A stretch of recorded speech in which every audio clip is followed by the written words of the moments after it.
Yo, what's up? It's Trash Dog from Trash Dog's audio blog. I'm just coming at you to talk about the Slate VSX modeling headphones. Um, these things are, I'm making a whole video about it, so we're gonna dive into it. But basically, what their claim was is, we'll make your mixes better or your money back. I bought these right as I was about to start mixing a record for a client of mine. And we'll be diving into to a mix from one of their singles, kind of just breaking down my feeling of the process of these and how I felt about them. And, we'll see how you feel about them. Important thing for me to note here is, as far as my audio coming through right now, in my session, once I start playing the song, you'll hear it with VSX modeling on and off. So it's actually directly modeling out. So if you aren't wearing the VSX headphones, which is a pitfall that I'll claim about them, we'll talk about that when we get to those points.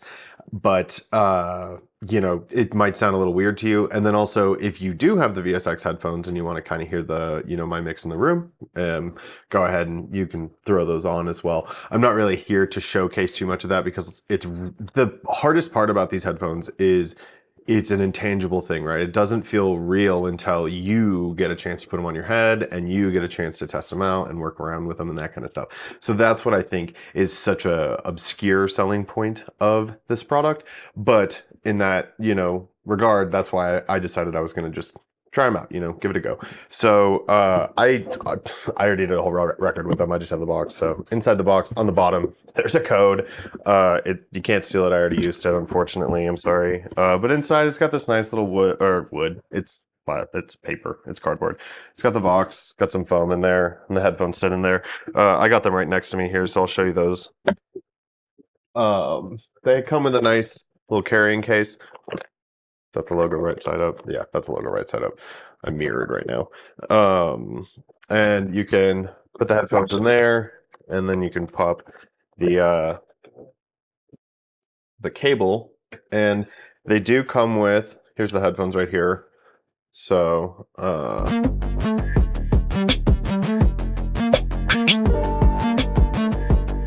as far as like quality of feel goes, like I would compare them to like an Audio Technica. They're definitely not the greatest feel, in my opinion.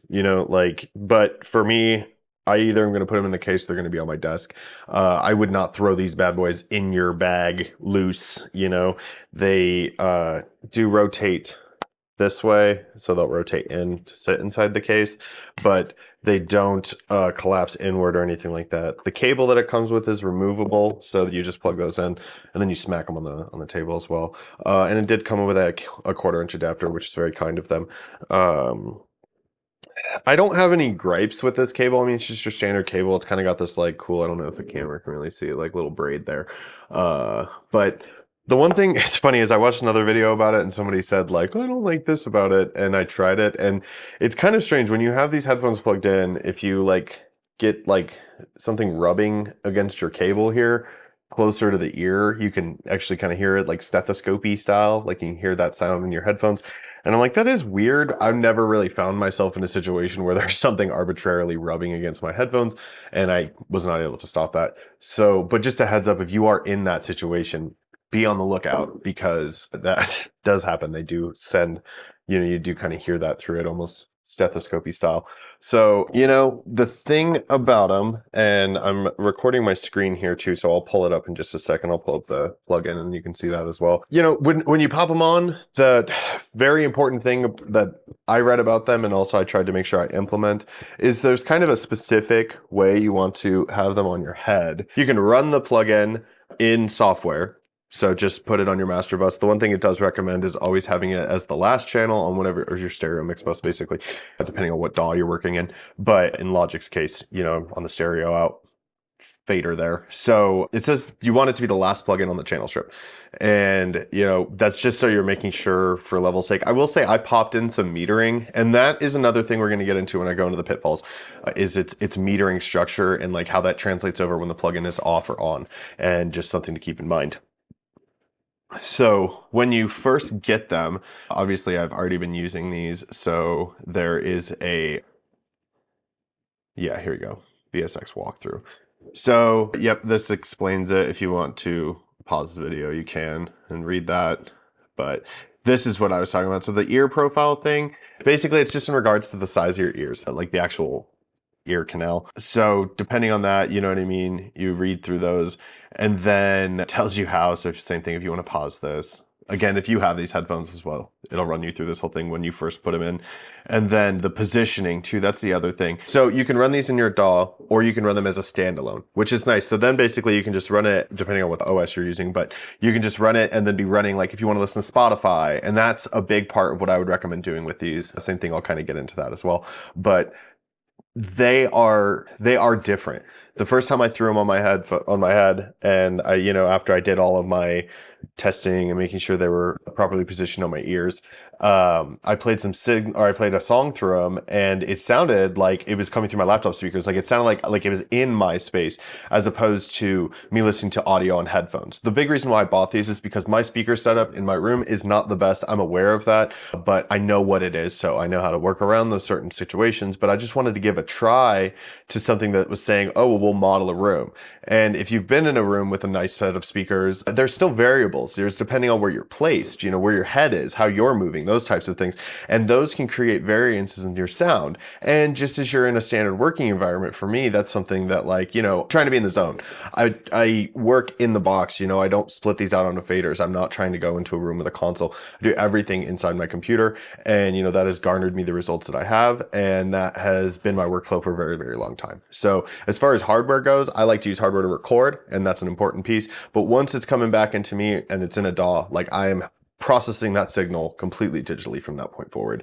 And so having a plugin that allows me to model a speaker situation was something that I was like, okay, let me try that, because I know already that I don't have a reference, because I don't have a big room to go into to hear these on those types of spaces, or to really even hear song in a room beyond the pitfalls of my own monitors that I recognize. So that was my intent of purchasing them.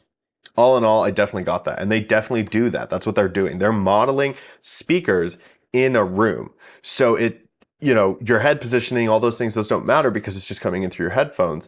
But that's what it's supposed to be showing you, is how this would sound inside of a space if you were physically in there. And once you kind of recognize that and get to that point on them, that's when you start to go, oh, wow, okay, I see the function of what these are supposed to be showing me. Inside the space, basically in the plugin, you've got different rooms. So I copped the premium one or whatever. So I got all the rooms, and then if they update them, you get more. And the thing for me was I was mixing a rock record. That wasn't something that I think a lot of people were talking about on this. They use it for hip hop, they use it for pop, those types of sounds. And I work on that kind of music, but I was like, well, I want to hear like a rock sound, and I noticed when I was in the Mike Dean room that I wasn't loving the way rock music sounded in that across a bunch of different. So what I did was I listened to a lot of the references for the record on these headphones in different rooms to find the ones that I felt like was going to hit the mark. And specifically, I landed on the Archon, which is a premium room. And so you have to pay for the extra one to be able to have it. And inside this space, you've got different selectable speakers. So you've got your far field speakers, so you can hear what it sounds like on that kind of big distance in the space, hear your phase adjustments, any kind of thing like that. You can hear in midfield, which is like what I'm normally standardly listening to, which technically I'm also kind of near field because I'm pretty close to my speakers. I don't have a space to spread them out as that far. But then you have also a near field selection, which really is nice for your kick and snare. And that was another feature for me that I was like, I really did appreciate that I was able to listen to my songs like that, because I could get that really good kick and snare that I'm looking for. And that is, spoiler alert, what I loved the most about these headphones actually was my ability to get the drums and the bass to sound great in a place that in a standard sounding room, in a place maybe that they weren't recorded, or maybe they're digital drums, or depending on what the circumstance is. But that's where I'm starting to use these now. I did go into this record full bore. I did the whole thing on them, which was a big adjustment for me. And there was a lot of, I think, going back and forth. So reflecting on it now, that's where I feel like more comfortable to talk about maybe some of the things that I'd experienced within it. But as far as my utilization of what I'm doing in current time about them, that's what I'm trying to find, and if I can get those sounds going great on these, sometimes I'll just turn them off and that's another point of contention with them is some people don't like the way that they sound without the software running. So, again, that's a point for an individual to choose, but I would say what you're going to want to do, because this is what I didn't do, is you're going to, up front at least, you're going to want to spend a good amount of time with these. You're going to want to put them on your head. You're going to want to sit around and just listen to music. Listen to, your favorite bands. Listen to, if you're working on a record, listen to your references for the mix or whatever, and just find the space that sounds the best for what those are. Because if that's what you're looking for, then that's what's going to translate back over, basically. And so after finally doing that, of a few days of just kind of grueling through, like, I don't like these. I was switching through the different rooms and just really not necessarily loving what I was experiencing with them. Then I finally found a space, and I did that, and I was like, awesome. This is what I'm looking for. So in regards to them, after, we get past that, I would say my biggest point of contention with them is going to be volume discrepancy. So what I'm going to go ahead and do right now is I'm going to play some of the music here. This is a new single. It'll be out soon. It's called Villain. I'm going to throw a little teaser in there. You've probably already seen it by this point in the video. And yeah, it was a great experience to work on this record. This is just the single that we're going with, so I'm just going to kind of use this. But let me give myself some headphone level here.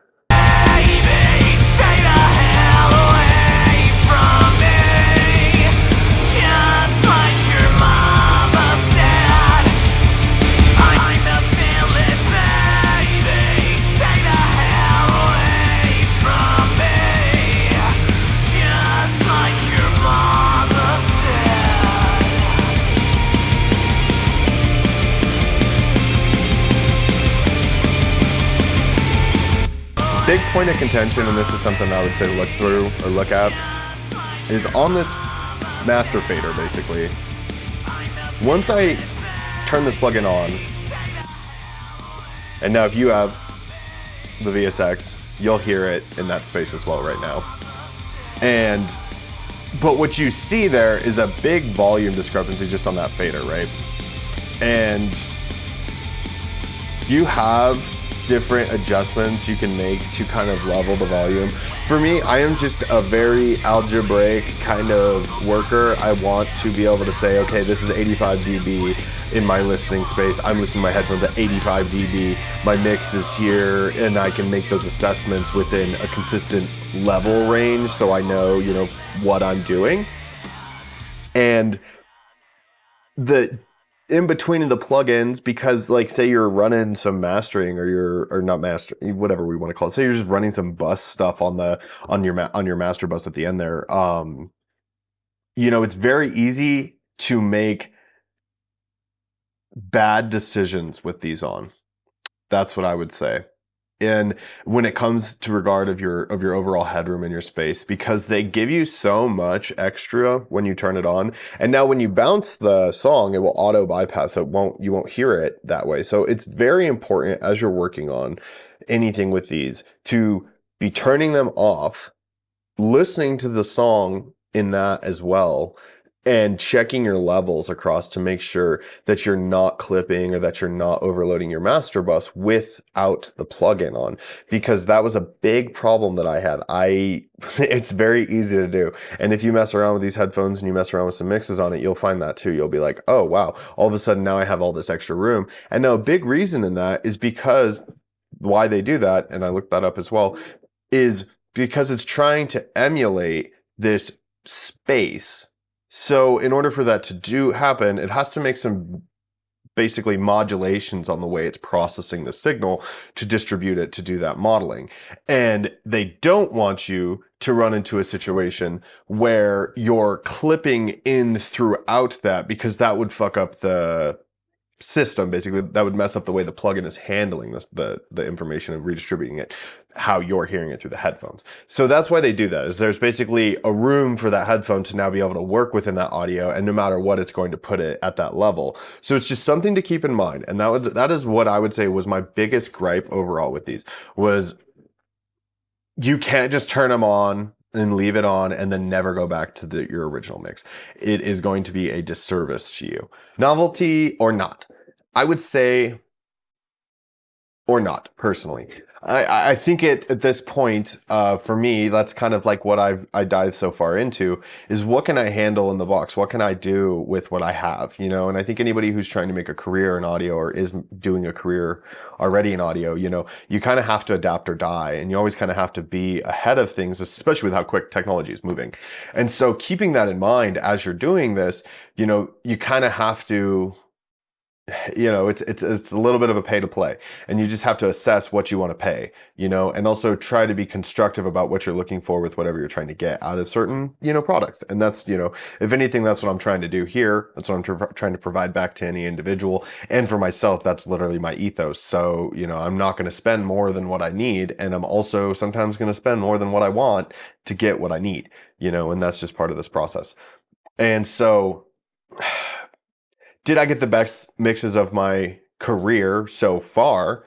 Personally, I think the music that I'm working on right now is the best it's ever been in regards to my career. You know, I've been doing this for 10 years, and I'm sure you never heard of me, but like I've been doing it. So it's not, you know, to me, that's not necessarily what my question is here. It's just a matter of always trying to put progress and improvement inside my process.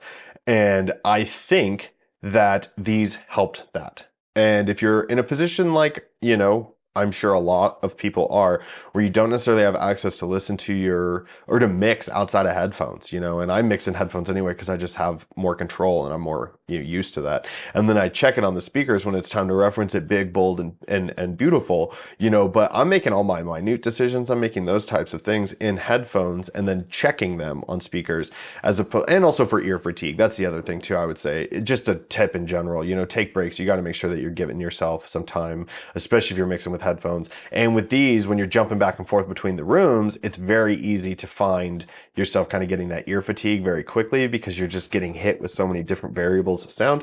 So once you find those spaces that you like, work in that. And then from there, you know what I mean? When you're kind of like, you got your bass levels, you want to check something here. How does the kick sound in the Mike Dean room? You know, throw it on there. And then that's where they start to really come into play. So I'm going to play just a little bit more of the song here for, you know, just reference.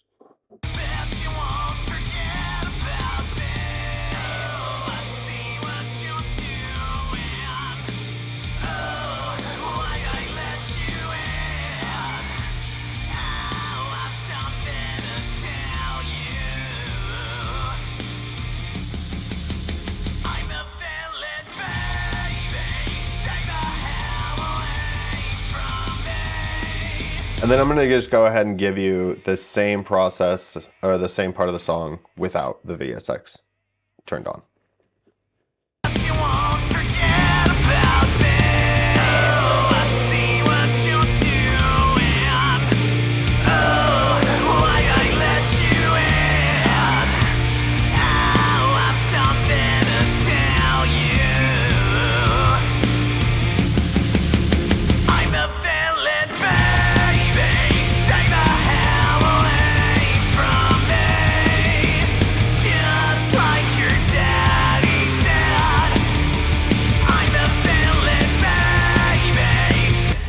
So yeah, you know, there's a lot going on in these songs, and that's where, you know, we got these big guitars, and that's what I noticed for sure on some of the other rooms. The Archon room really does handle those big guitars really well. And, you know, I just appreciated that for what they were doing. And I'm not trying to do a deep dive on the mix or anything like that. If you want to see a video about that, then, you know, we can go ahead, you comment below and let me know. But all in all, I would say if you are trying something, if you want to try something different, you know, and you feel like you've kind of maybe been in a rut and you're looking for something that isn't super expensive but might give you kind of a better reference of what you're working on, I would recommend these bad boys, because that's what I've found with them, is it just gives you a variety of different sounds. And if you recognize what the tool is and how you're using, it's the same as anything else, you know what I mean? I can put $1,000 compressor on my song and ruin it still, you know, just because I can use a, you know, $2,000 microphone and record badly. So those things are not what you're looking for. What you're always trying to find if you're working in this type of industry, at least in my opinion, is, you know, sustainable growth for yourself, and to be able to chart that within a reason, you know, okay, I did this, I did this, I did this. And the more you can kind of control yourself in that chaos, the better it'll be for yourself. And so these are a really easy tool to get completely lost in. And that's where I would say buyer beware, you know, just that's the point of this video, is just give some time with them before you dive full in and you're like, I'm going to do a whole song with these, or I'm going to, you know, get accustomed to them, find what you're looking for, and definitely listen to some references. So that's my video. Thank you again for watching Trash Dogs audio vlog. Check out the single when it comes out. I'll put a pre-save link below. And you know, if you like the video, like and subscribe. If you have any comments or you have any questions, you want to see me do something on something, go ahead and comment below as well. Thank you.